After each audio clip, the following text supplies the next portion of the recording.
He's immortally graceful. He's imperially powerful. He's impartially merciful.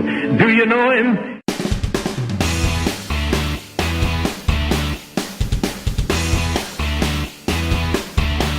Hi, my name is Amanda, and I am a part of Whole Truth Ministry here in Eureka, and I have been walking with the Lord ever since I was about 16 years old.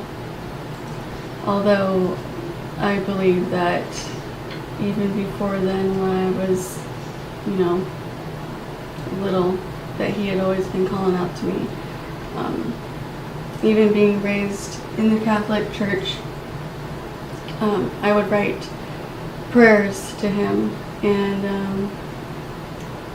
and realizing now He actually has fulfilled those prayers, and He's fulfilled those prayers in many ways that more than I even asked for Him to.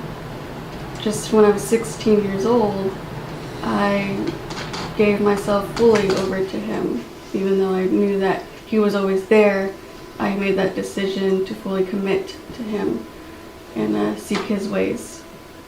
And so, now I'm 23 now, but I think that a couple of years ago, almost 2 years ago, that I had been crying out to Him that I just wanted to know Him more, that I just wanted to seek and just understand Him so much more and just be more intimately closer to Him. And so He showed me, and He showed me by just keeping His ways, and by keeping His ways, that's His protection. I was seeking Him before, but then now it's just so much more different, because like the scripture says, test everything, hold fast to that which is good. That's what I did. So what was the event that happened in your life when you were 16 that caused you to really seek the Lord? I think leading up to when I was 16, when I was about between the ages of 13, 14, we had been going, me and my mom and Brandon, my brother, we had been going through some pretty hard things, and because of those things, we were afraid. And my mom, she wasn't Christian, we were still Catholic, but she even had started seeking herself, and she would start to read Psalms to us because we would be scared. She had started to read Psalms to us, and that would just give us so much more peace. And I think that from that, just the little things like that was opening up my eyes to even more how He has always been there, and just comforted us through it all. So then a couple years ago, you said you had another change of circumstances in your life, that you were not content with where you were, or you felt like you could know God even better. What was the catalyst for that? What prompted you to do something different than you were already doing? Getting back into His Word, digging even deeper into it.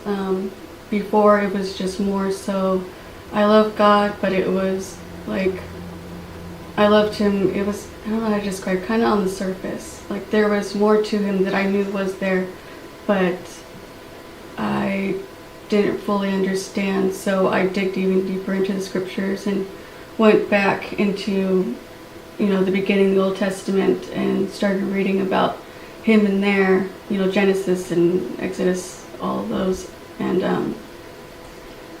I think that that's where I got to know who He is, who is this God that we serve, this great God that we serve. So as a young single person living in the world that we live in today, what's it like to follow God when you go to colleges that don't teach the values of the Bible, and what is it that keeps you strong?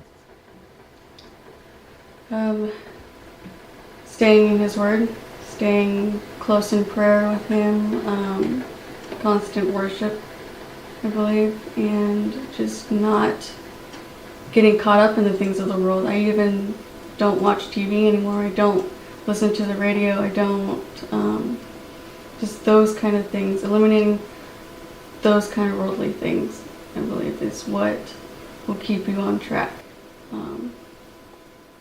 Do you feel like you're missing out? I mean, is that some religious thing? Did God say don't watch TV, or is that just a decision that you made because you see that it has a benefit in your life? It's a decision that I made a choice. We can all make choices. For me, the decision was to cut out all of those distractions, all the noises, everything worldly, everything that could distract me personally. I think that is how to keep myself focused on Him. What does it mean to be a follower of God?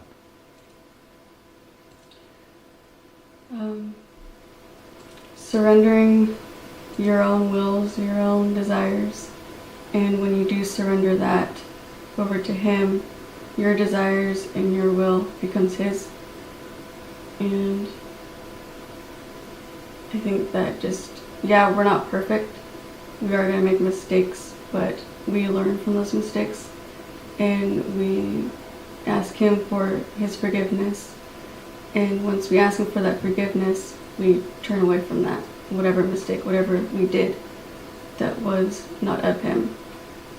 And it will get easier, and it does get easier, I believe. So can I ask you why you made this decision to live so differently from other young people around you? Why have you made that decision? Because I know it's the right way, that is the truth, and I know that because looking at the world, there's no peace there. There's no peace like I have experienced with Him. It's a peace that surpasses all understanding. Is how I can only describe it. I know that it's true. There's a lot of excitement, just knowing, just being able to let go and to trust Him. I think that is scary, but it's exciting at the same time because it's something that's just, you know that you're an imperfect person, but He is perfect. And because He is perfect and you're listening to Him constantly, He's going to guide you. And I think that is an exciting part of it. And just the fact that you can when people look at you and they see that you're different, they want that because it's not something that the world can offer. So if you were talking to a young person today, what advice would you give them? Just surrender your life over, because it is so much it's worth it more than anything. I don't regret anything at all, and I don't believe that anyone would regret it. It's freedom. His word is freedom, it's light, it's truth. And it's everything that's not, dark. It's not lies, it's not pain, it's just total freedom. Do you feel a personal connection with God, or is it all just rules or a book that you read? Do you experience Him personally in your day-to-day life? Oh, yeah. Yeah, I do. Because, when He says if you love me, to keep my commandments, we keep His commandments, but it's because we love Him. We don't keep it to earn anything. We don't keep it to earn our salvation. Because if we did that, we would be sinning, because that's not what He wants for us to be doing. But we do keep His commandments because we are saved, because we do love Him, and His commandments are ultimately, looking at them, they're His protection. As a father, tells their son or daughter that, don't do this, or, do this, their father is telling them for a reason, and it's because He loves them and because He wants to protect them. So I think that's, the Father gave us an earthly example, here, about that, with fathers and mothers and sons and daughters. Could you describe to me an experience or an occasion where you really felt God's presence? It's kind of almost every day. And recently at work, I've learned something happened at work, and there was a situation where there was a sudden, just a bomb was dropped and something had happened, and normally it would upset someone, or it would upset me, but I just stopped in the midst of the craziness, and I asked him, "You have to take care of this because I can't do it." And once I said that, when I fully surrendered to him in that situation, a peace came over me that was just, it was going to be okay. It was a reassurance. It was just a total warmth of just embrace from him that I felt that it was going to be okay. But every day his presence is there, so I can't really pinpoint a certain thing. Because I'm friends with your family, I know some things about you. I know that you have made a commitment to walk purely, and you're saving yourself for marriage, and I just like you to talk about that for a minute, why you've made that decision. Is it terrible? And yeah, I'd like to hear what you have to say about that. The complete opposite of being terrible. It's very exciting. It's a gift that I can offer, I believe, to my husband. And I want to do that. That is something that is just so satisfying. I'm so satisfied just being content in this season that I'm in of singleness. Now, before, a couple of years ago, I probably couldn't say that. I probably would say that it was, I was trying to hurry God along, just, come on, God, hurry up and bring my husband. But now I'm completely just content and satisfied, and I don't think I'm getting too old, and I don't think I would be too old, and I think that he has an appointed time and season for everything, and there's a reason for it. There's a reason for, me being single right now. There's a reason for me being married when I'm married. It's just his design, it's his plan, and I'm happy and content with that. So tell me why you've chosen to remain pure. I know you want to make it as a gift to your husband, but is there a moral reason? Is there more to it than just wanting to save yourself for your husband? Yeah, there is. Well, as an example, we are the bride of Christ, and the bride of Christ is, pure and spotless bride, and that is a foreshadow of what we are to be. And that's what I strive for, to be a pure and spotless bride. As for the Father, as for my husband. I encourage anyone to keep themselves pure, and to, it's worth it. It's completely worth it. I don't regret it at all every day. I know there's some people who get made fun of about it, and it's pretty sad that people get made fun of. But at the same time, I think that people deep down just amazed that somebody can do that. I've been told that, it's hard to believe that somebody is able to keep themselves pure to save themselves from marriage nowadays. And it's sad that that is true, but it is possible. I'm an example. I'm sure that there's many others, but it's something that's possible, and it's worth it, and I don't regret it at all. Now, another thing I know about your family is that you haven't really had a connection to a father. Mm-hmm. And you talked about how God has given us earthly examples of fathers. And so for some people, when you say God's a father, he's a loving father, they don't have a clue of what that means. And so since I know that you have come from a broken family, and there's been some not a godly example of a father, how has God restored that with you? How has he revealed himself to be a father to you? On earth?